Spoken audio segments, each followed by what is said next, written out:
नमस्कार, city vision समाचार में आपका स्वागत है। अब समाचार विस्तार से। मंत्री तलसानी श्रीनिवास यादव ने कहा है कि त्योहार ही हमारी संस्कृति और परंपराओं का आईना है।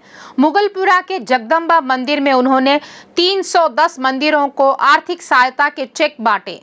मंत्री तलसानी ने कहा है कि इस महीने की 24 तारीख को हैदराबाद, बोनालू और 25 तारीख को संयुक्त रूप से मंदिरों में शोभा यात्रा निकाली जाएगी। उन्होंने कहा है कि सीएम केसीआर ने भव्य तरीके से उत्सव मनाने हेतु 15 करोड़ रुपए मंजूर किए हैं।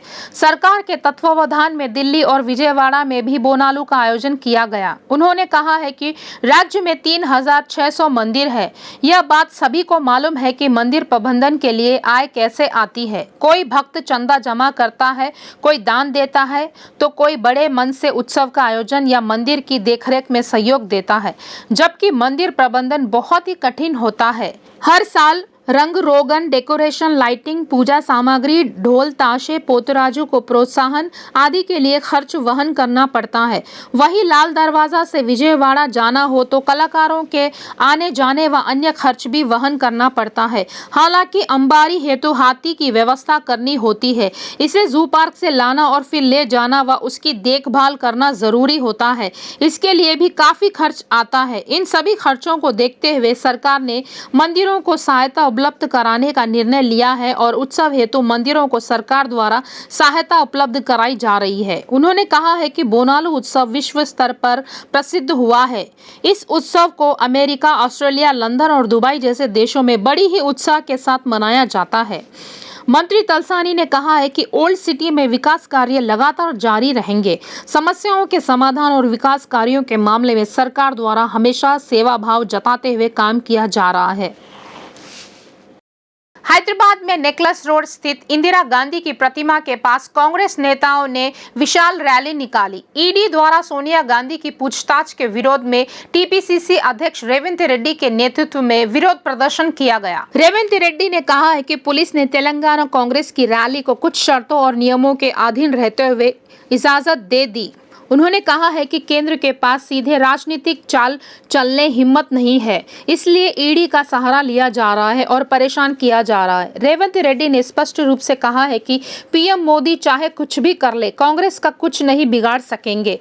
विरोध प्रदर्शन में सीएलपी नेता भट्टी विक्रमाकर और कई कांग्रेस नेता व कार्यकर्ता शामिल हुए। भाजपा विधायक राजा सिंह ने सनसनीखेज टिप्पणी की है। उन्होंने कहा है कि महाराष्ट्र में जो राजनीतिक उथल-पुथल हुई है, वही हाल तेलंगाना का भी होगा। राजा सिंह ने कहा है कि टीआरएस पार्टी के नेता और कार्यकर्ताओं में काफी असंतोष है। मंत्रियों और विधायकों को विश्वास नहीं है कि वे अपने पदों पर बने रहेंगे। उन्होंने कहा है कि स्थिति यह बनी हुई है कि वे किसी भी समय पार्टी को छोड़ सकते हैं। उन्होंने आलोचना करते हुए कहा है कि पीएम मोदी से केसीआर डरते हैं। उन्होंने आरोप लगाया है कि कार्यकर्ताओं में धन बांटने के लिए टीआरएस केंद्र से बाढ़ राहत कोष मांग रही है। डिवीजन नंबर 124 के कॉर्पोरेटर दोंडाला वेंकटेश गौड़ ने सिक्कुला बस्ती का दौरा किया। उन्होंने बस्ती वासियों से समस्याओं के बारे में जानकारी ली। सिक्कुला बस्ती में नवनिर्मित सीसी रोड के बनने से लोगों को काफी राहत मिली है। इस पर उन्होंने कॉर्पोरेटर का आभार व्यक्त किया। इस दौरान कॉर्पोरेटर द्वारा आश्वासन दिया गया है कि सीसी रोड के दोनों किनारों पर मिट्टी डलवाएंगे। बोनालू उत्सव में विशेष आकर्षण होता है तोट्टेला। आषाढ़ महीने में बोनम के साथ तोट्टेला भी समर्पित किए जाते हैं। पिछले 2 सालों में कोरोना संक्रमण के चलते तोट्टेला से जुड़ा व्यापार संतोषजनक नहीं हुआ था। इस बार तोट्टेला बनाने के लिए बड़े पैमाने पर ऑर्डर मिले हैं।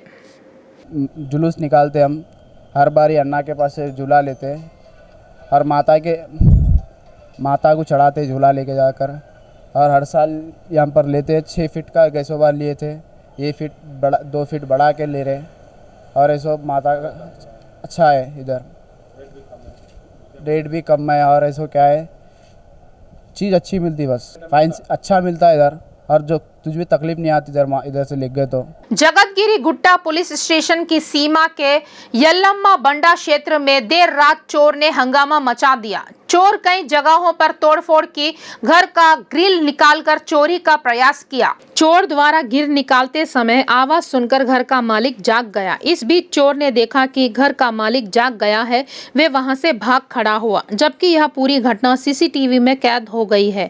घर का मालिक ने सीसीटीवी फुटेज के आधार पर चोर को पकड़कर पुलिस के हवाले कर दिया। चोर की पहचान यल्लम्मा बंडा के पीजेआर नगर में रहने वाले ऑटो ड्राइवर के रूप में की गई है।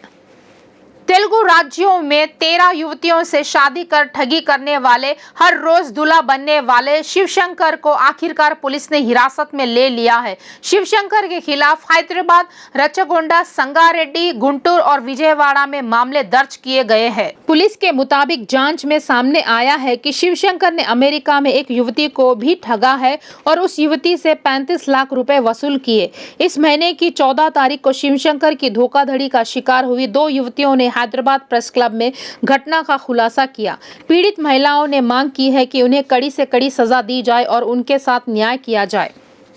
अब्दुल्लापुर मेट में तनाव की स्थिति पैदा हुई। रंगैया नामक शख्स को इंजीनियरिंग कॉलेज की बस ने टक्कर मार दी। परिवार के सदस्यों ने कहा कि इस घटना में गंभीर रूप से घायल हुआ। रंगैया कॉलेज बस की चपेट में आने से गंभीर रूप से घायल हुआ। इस पर परिवार के सदस्यों ने प्रदर्शन किया। मार्ग पर 50 से भी ज्यादा बसें रोकी गई। इससे काफी देर तक ट्रैफिक जाम हुआ। पुलिस ने ट्रैफिक जाम के लिए जिम्मेदार व्यक्ति को हिरासत में लिया और यातायात सुचारू रूप कर दिया।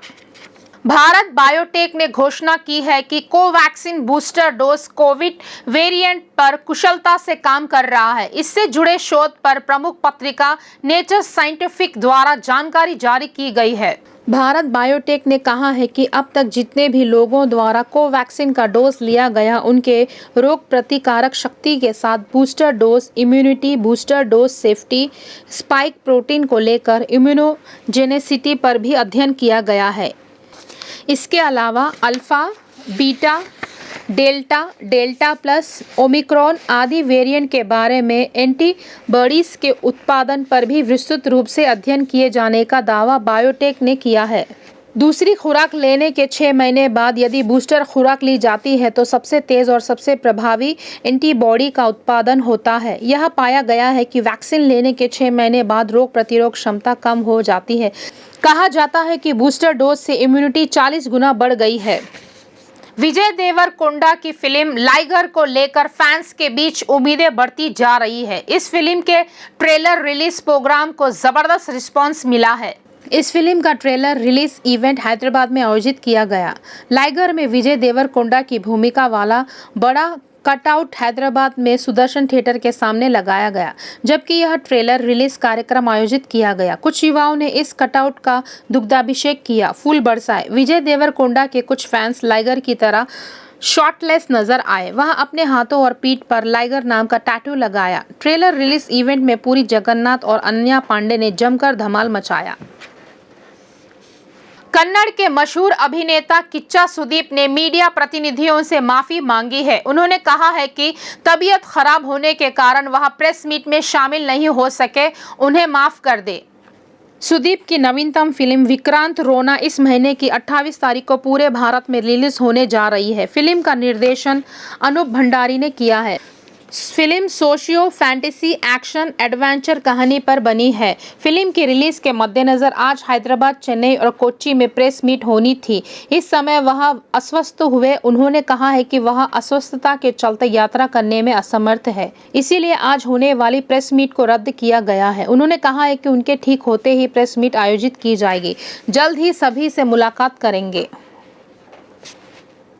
बारिश और बाढ़ थमे अभी 1 हफ्ता भी नहीं हुआ है, तभी वरुण देव ने एक बार फिर तेलुगु राज्यों पर बारिश की बौछार की है।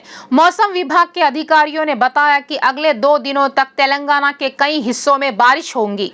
अधिकारियों ने बताया कि तेलंगाना में कम दबाव का प्रभाव जारी है। इस प्रभाव से कल या परसों में कई स्थानों पर हल्की से मध्यम बारिश की संभावना है। अभी बाढ़ के खतरे से बाहर निकल रहे लोगों में मौसम विभाग के अधिकारियों की चेतावनी से खौफ बना है। हालांकि तेलंगाना में हुई बारिश से नदियां और नाले उफान पर है। हैदराबाद में मामूली रूप से बूंदाबांदी होती है तो शहर के ज्यादातर सड़कें जलमग्न हो जाती हैं। कहीं कहीं तो छोटे तालाब की तरह रूप ले लेती है। यह बहुत दिनों से देखा जा रहा है, लेकिन अब मूसलाधार बारिश होती है तो स्कूल बंद रखे जाते हैं। वहीं हमें नई स्थिति देखने को मिलती है। बारिश के दौरान कई इमारतें बदहाल हो जाती है। कुछ उद्योगों और कंपनियों के इमारतों का बुरा हाल होता है। बरसात के दिनों में शहर के अलावा ग्रामीण क्षेत्रों में स्कूलों की हालत का अंदाजा लगाया जा सकता है। हैदराबाद में ज्यादातर गवर्नमेंट स्कूलों की स्थिति बदहाल है। बरसात के दिनों में दीवारों पर शैवाल देखा जाता है। कहीं कहीं स्लैब क्षतिग्रस्त होते हैं। बारिश के दिनों में बूंदाबांदी होती है तो क्षतिग्रस्त दीवारों और स्लैब में बैठे छात्रों और शिक्षकों में खौफ बना रहता है। मूसलाधार बारिश की संभावना जताई जाने पर स्कूल को ही छुट्टी दी जाती है। बच्चों को घर भेज दिया जाता है। हैदराबाद में ज्यादातर गवर्नमेंट स्कूलों की स्थिति बदहाल है। बरसात के दिनों में दीवारों पर शैवाल देखा जाता है। कहीं कहीं स्लैब क्षतिग्रस्त होते हैं। बारिश के दिनों में बूंदाबांदी होती है तो क्षतिग्रस्त दीवारों और स्लैब में बैठे छात्रों और शिक्षक में खौफ बना रहता है। मूसलाधार बारिश की संभावना जताई जाने पर स्कूल को ही छुट्टी दी जाती है। बच्चों को घर भेज दिया जाता है। अधिकारी बारिश के दिनों से पहले स्कूलों को लेकर समीक्षा करते हैं। उस समय बारिश नहीं होने से स्थिति का पता नहीं चलता। वे खुले मैदान का दौरा कर चले जाते हैं, लेकिन बारिश के दिनों में स्कूल में कमरों की हालत अच्छी नहीं होती है। छात्रों, अभिभावकों और शिक्षकों में हमेशा खौफ बना रहता है कि मूसलाधार बारिश होगी तो इमारतों की हालत क्या होगी और क्या छात्रों की जान को खतरा तो नहीं होगा। शिक्षक संगठन और प्रधानाध्यापक मांग कर रहे हैं कि वरिष्ठ अधिकारी संभावित दुर्घटनाओं को रोकने के उद्देश्य से स्कूल की इमारतों की हालत सुधारे। हैदराबाद जिले में कुछ 690 सरकारी स्कूल हैं। इन स्कूलों में 90,000 से ज्यादा छात्र पढ़ रहे हैं। इस साल कई स्कूलों में पहले की तुलना में ज्यादा प्रवेश दिए गए हैं। इसके चलते 40% स्कूलों में कक्षाओं की कमी है। इसके अलावा स्कूल भवन भी ठीक नहीं है। कोई न्यूनतम सुविधाएं नहीं है। बूंदाबांदी शुरू हो जाए तो डर बना रहता है। सरकार व शिक्षा विभाग अधिकारी जर्जर भवनों को गिरा कर नया बनाने का आश्वासन देते हैं, लेकिन कोई कार्रवाई नहीं हो रही है। इस दौरान कक्षाएं उसी क्षतिग्रस्त कमरों में आयोजित की जाती है। 690 स्कूलों में से 90 स्कूल कम्युनिटी हॉल और किराए के भवनों में चल रहे हैं। इनकी देखरेख पर भी अधिकारियों द्वारा लापरवाही बरती जा रही है।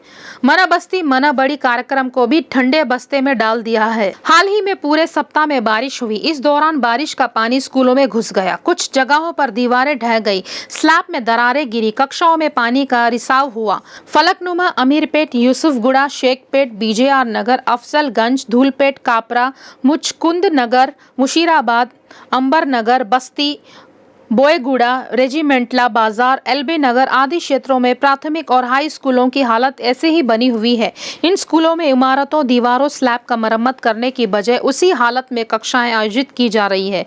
शेखपेट के बीजेआर नगर स्थित प्राइमरी स्कूल में बारिश का पानी घुस गया था। स्थानीय लोगों ने कहा है कि मूसलाधार बारिश के दौरान बिजली मोटर लगाकर पानी निकालना पड़ा। स्कूल बिल्डिंग की दीवारें ढह गई। अभिभावक इन हालतों में अपने बच्चों को स्कूल भेजने को लेकर कतरा रहे हैं।